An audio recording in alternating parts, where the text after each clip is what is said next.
సంక్రాంతి పండుగ గురించి తెలుసుకుంటున్నాం.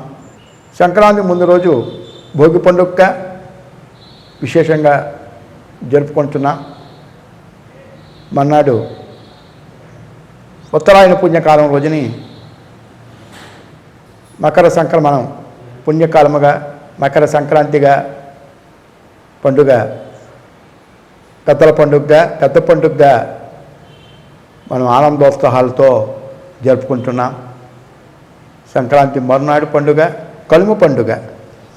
కనుమ పండుగ విశేషముగా పశువులకు జరిపే పశువులకి పూజ కార్యక్రమాలు నిర్వర్తించే పండుగగా రైతులు జరుపుకునే పండుగ. మనకి శైవాగమ కార్యక్రమాలు మనకి ఎన్నో ఆగమ సందేశాన్ని కలిగిస్తున్నాయి. ఆలయాల్లో శివాలయాల్లో నంది ఎదురుగా శివలింగమూర్తిని ప్రతిష్ఠించుకుంటాం. ముందు ఆ దేవాలయానికి వెళ్ళగానే ముందు నందిని దర్శించుకుంటాం. నందీశ్వర నమస్తుభ్యం సాంబానంద ప్రదాయక మహాదేవస్య సేవార్థం అనుజ్ఞాం ధాతుమర్హసి. మహాశివుణ్ణి ఆలోచన పొందడానికి తప్పకుండా మనం నందీశ్వరుని తీసుకోవాలి. నంది ప్లస్ ఈశ్వరుడు నందీశ్వరుడు. నందులు కూడా ఈశ్వరాంశ పేర్కొనబడి ఉంది. ఆ నంది ఆ తాత్విక సందేశాన్ని మనకి శైవాగమ కార్యక్రమతి పేర్కొంటుంది. వృషస్య వృషణం స్పృశ్య శృంగమధ్యే సదాశివం దృష్ట్వా క్షణం నరో యాతి కైలాసే శివదర్శనం. వృషస్య వృషణం దృష్ట్యా శృంగమధ్యే సదాశివం దృష్ట్వా క్షణం నరో యాతి కైలాసే శివసన్నిధం.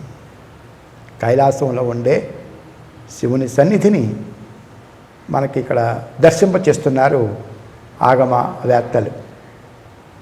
అంటే ఇక్కడ నందీశ్వరుని యొక్క వృషణాలను స్పృశిస్తూ శృంగ మధ్యం నుండి సదాశివుణ్ణి క్షణకాలం దర్శించిన నరుడు కైలాసంలో శివుని సాన్నిధ్యములో నుండును. ఒకసారి ఆ గర్భాలయంలో ఉండే శివలింగమూర్తిని దర్శించినప్పుడు కైలాసేశ్వరుని దర్శించిన అనుభూతిని పొందుతారు. ఇక్కడ పశువు పతి, శివుడు నంది. శివుడు పశుపతి, శివలింగం పశుపతి ఈశ్వరునికి సంకేతం. నంది పశువు జీవునికి సంకేతం. ఈ విధమైన భావన కలిగినప్పుడు నందిలో శివుణ్ణి దర్శించడం అంటే పశువులో జీవుణ్ణి పశుపతిని యాగు శివుణ్ణి దర్శించమనే భావం. ఆ విధంగా అట్టి శివదర్శనం వలన జీవేశ్వరుల యొక్క ఐక్యం కలుగుతుందని కూడా మనకి ఆగమాలు పేర్కొంటున్నాయి. తప్పకుండా పశువులో నందిలో శివుణ్ణి దర్శించడం. పశువుకి ప్రతిరూపాలు పంచభౌతిక దేహాలు కలిగిన వాళ్ళందరూ కూడా పశువులే.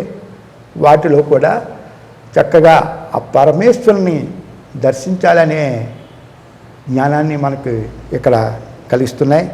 అలాగే శివాలయాల్లో కూడా శివాలయంలో నంది శివునికి మధ్యలో నడవకూడదనేది ఒక నియమం ఉంది. అంటే జీవునకు జీవరూపంలో ఉండే నందికి శివుని రూపంలో ఉండే లింగమూర్తికి మధ్య విభేదం పాటింపరాదని తెలుసుకోవాలి. శివుడే జీవుని రూపంలో ఉండెను. శివుడు జీవుని రూపంలో ఉన్నాడు. జీవుని నిజ రూపం శివుడే. జీవుని యొక్క నిజస్వరూపము కూడా శివుడే కనుక జీవులలో శివుని దర్శించాలి. నందీశ్వరుడు శివలింగమున ఎదుటనే ఉంటాడు.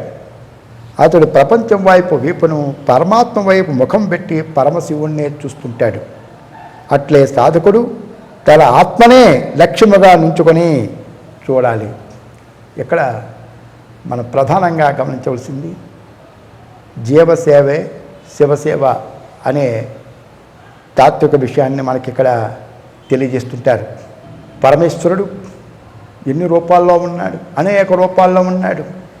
ఈశభవ మృడహర పరమేశ్వర శివ శంభు శ్రీరుద్ర శ్రీకంఠ శంకరాది వివిధ నామ రూపాలతో వెలసితీవు శివ మహాదేవ భోగలింగేశ్వర హర.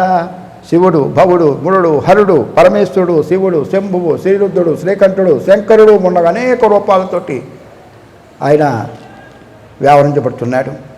అట్లే ఆయన సూర్యుడు, చంద్రుడు ఇత్యాది రూపాల్లో కూడా పేర్కొనబడుతున్నాడని తెలుసుకున్నాం.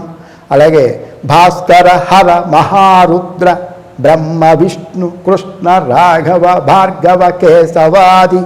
భార్గవ హర మహారుద్ర బ్రహ్మ విష్ణు కృష్ణ రాఘవ భార్గవ కేశవాది వివిధ నామ రూపాలతో వెలసితీవు శివ మహాదేవ భోగలింగేశ్వర హర అని ప్రముఖ పండితులైన వేదుల సుందరరామ శాస్త్రి గారు భోగలింగేశ్వర శతకంలో పేర్కొంటున్నాడు.